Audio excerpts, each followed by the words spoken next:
नमस्कार। चलिए, आज के इस विश्लेषण में हम देखते हैं कि कैसे एक देश की कहानी उसके रोजमर्रा के छोटे बड़े फैसलों से बनती है। सिर्फ एक दिन और उसमें होने वाले इवेंट्स कैसे पूरे देश को शेप करते हैं। तो सवाल ये उठता है कि एक देश का फ्यूचर क्या सच में एक दिन में बन सकता है ना? काफी बड़ा सवाल। आज हम इसी को समझेंगे। फाइनेंस, कल्चर, एनवायरनमेंट, इन अलग अलग टुकड़ों को जोड़कर देखेंगे कि कैसे ये सब मिलकर भारत की पूरी तस्वीर बनाते हैं। तो चलिए शुरू करते हैं सबसे बेसिक चीज से। सबसे पहले बात उस इंजन की जो देश की तरक्की को रफ्तार देता है। हाँ, बिल्कुल सही समझे, इकोनॉमी की। आइए उन फाइनेंशियल सिस्टम्स को समझते हैं जो इस विशाल देश को पावर देते हैं। सोचिए 32,000 करोड़ रुपए एक दिन में।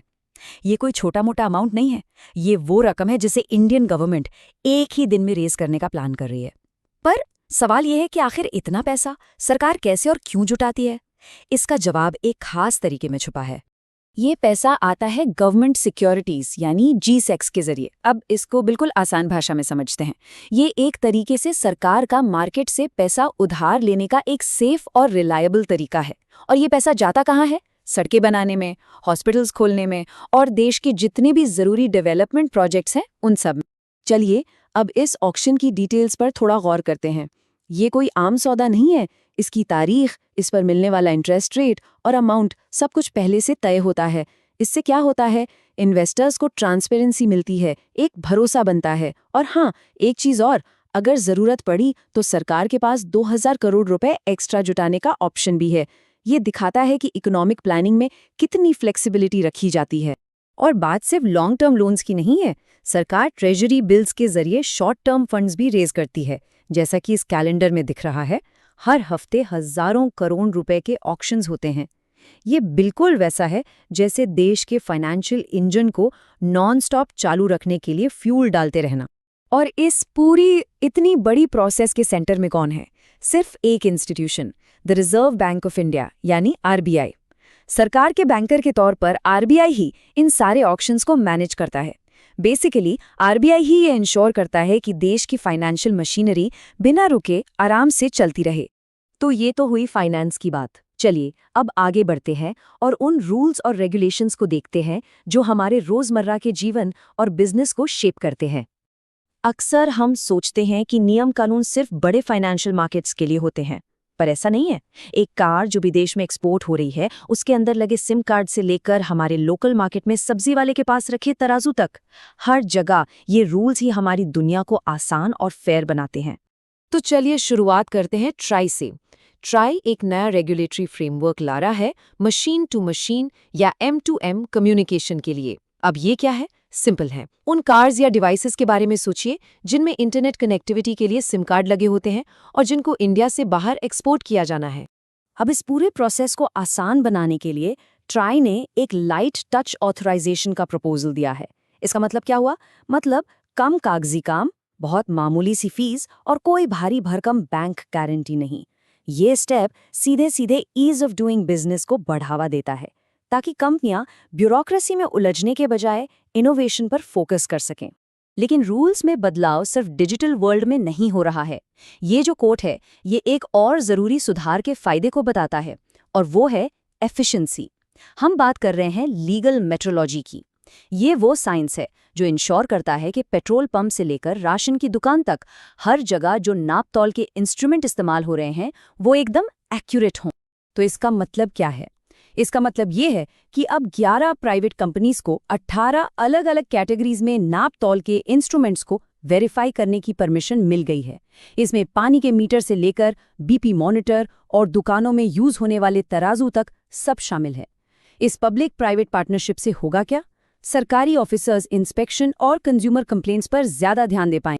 और रूल्स का सीधा सीधा कनेक्शन क्वालिटी से होता है। नेशनल टेस्ट हाउस यानी NTH और NHAI के बीच एक नया एग्रीमेंट हुआ है। इसके तहत NTH अब हाईवे बनाने में इस्तेमाल होने वाले मटेरियल की क्वालिटी चेक करेगा। इससे ये पक्का हो जाएगा कि हमारी सड़कें बेहतर और मजबूत बन रही हैं। तो देखिए, पैसा और नियम ये तो नींव है, फाउंडेशन। लेकिन किसी भी देश का असली भविष्य तो उसकी कल्चर, उसके यूथ और उसके नेचुरल एनवायरनमेंट में किए गए इन्वेस्टमेंट से बनता है। चले देखते हैं कि इस एरिया में क्या हो रहा है। एक तरफ असम में एक नए आर्ट सेंटर का इनॉग्रेशन और दूसरी तरफ दिल्ली में नेशनल कैडेट कोर का कैंप। देखने में दो अलग-अलग इवेंट्स हैं, लेकिन इनकी कहानी एक ही है, फ्यूचर में इन्वेस्टमेंट। एक तरफ कल्चर में निवेश हो रहा है, तो दूसरी तरफ देश के नौजवानों में। गुवाहाटी में लगभग 291 करोड़ रुपए की लागत से इस शानदार आर्ट सेंटर को बनाया गया है। इसका नाम असम के दो महान कलाकारों ज्योति प्रसाद अग्रवाला और विष्णु प्रसाद राभा के नाम पर रखा गया है। ये आर्ट के जरिए अपनी कल्चरल हेरिटेज को संजोने का एक बेहतरीन तरीका है। और अब बात करते हैं यूथ की। ये नंबर देखिए, 2406। ये 2026 के एनसीसी रिपब्लिक डे कैंप में पार्टिसिपेट करने वाले कैडेट्स की रिकॉर्ड ब्रेकिंग संख्या है। और इसमें सबसे खास बात क्या है? इनमें से 898 लड़कियां हैं। ये इंक्लूसिविटी और इक्वल अपॉर्चुनिटी का एक बहुत पावरफुल सिंबल है। एनसीसी का एक लंबा और काफी शानदार इतिहास रहा है।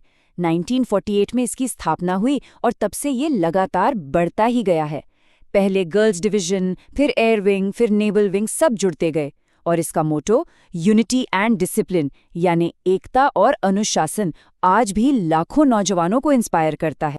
फ्यूचर का निर्माण सिर्फ इंसानों के लिए नहीं होता, हमारे एनवायरनमेंट के लिए भी होता है। और इसी दिशा में एक कदम है national mission for clean Ganga यानी एनएमसीजी की तरफ से।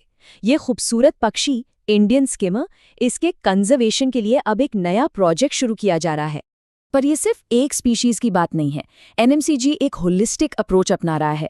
वो ना सिर्फ इन पक्षियों के घोंसलों को बचा रहे हैं, बल्कि दिल्ली में यमुना को साफ करने के लिए नेचर बेस्ड सॉल्यूशंस का इस्तेमाल भी कर रहे हैं, जैसे रॉ सीवेज को रॉक फिल्टर्स और एक्वाटिक प्लांट्स से ट्रीट करना। ये इनोवेशन और कंजर्वेशन का एक कमाल का एग्जाम्पल है। तो आज हमने क्या देखा? हमने शुरुआत की खरबों रुपए के फाइनेंशियल मैनेजमेंट से। फिर हमने उन नियम कानूनों को समझा जो हमारी रोज की जिंदगी को कंट्रोल करते हैं।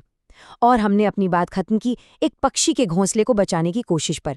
ये कहानी है एक दिन में एक देश के बनने की। पर आखिरी सवाल ये है कि इन सभी इंपॉर्टेंट चीजों में से फाइनेंस, रेगुलेशन, कल्चर या कंजर्वेशन,